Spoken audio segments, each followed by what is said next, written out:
Hi, it's Brian. It's December the 17th and I thought it was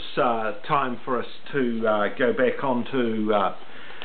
some old issues, and because they are issues that haven't gone away and they have to do with the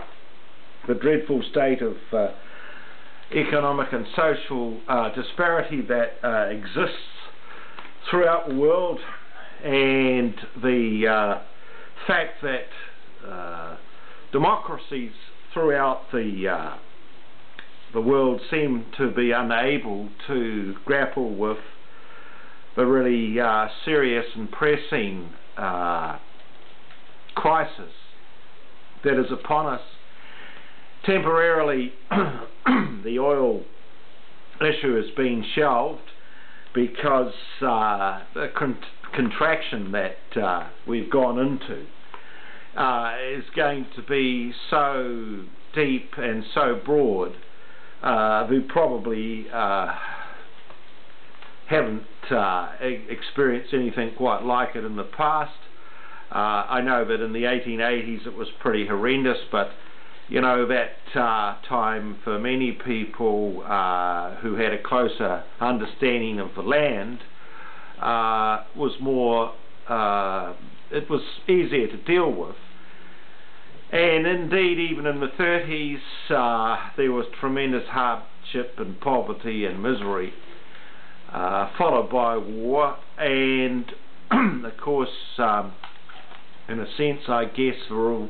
resource wars that started in the First World War and continued into the Second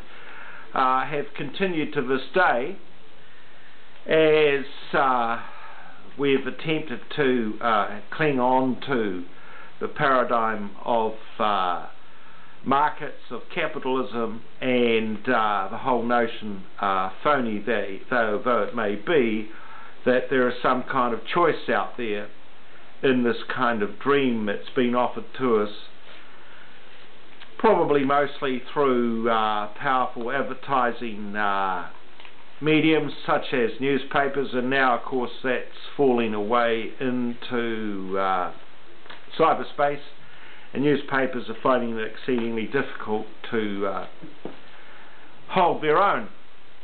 Anyway, there are good papers, and I can recommend the Guardian Weekly.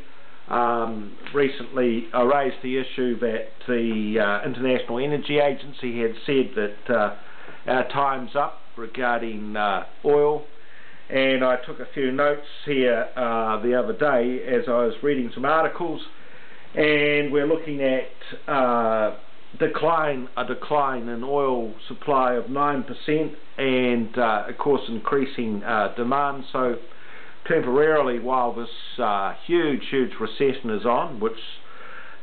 seems to me the logic of it is that we will end up in a depression,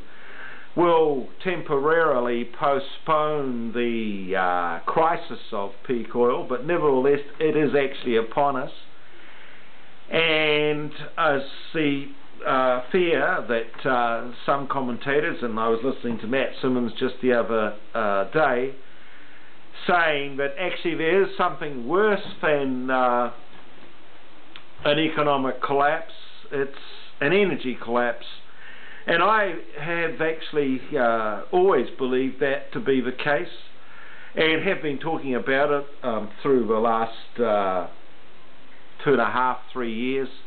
and of course more recently on YouTube I've stepped up the whole argument, if you like, that we're now in a dead-end street. And as I predicted, political leadership is showing no signs of coming to terms with the horrendous crisis that we're in. So short of returning to some of the local solutions that we've been discussing, and it's not just me, that we attempt to grow food locally, re-establish our seed banks, get away from the technological dependence on oil, to do as much as possible to be less involved in the whole process of consume and live in a far more austere way. And apart from that, as this year wraps up, I'm afraid the picture looks even more gloomier from my perspective. I see very little hope of light at the end of the tunnel, because we seem to be so committed to the paradigm that has actually been steadily destroying not only us but this beautiful planet that we live on. So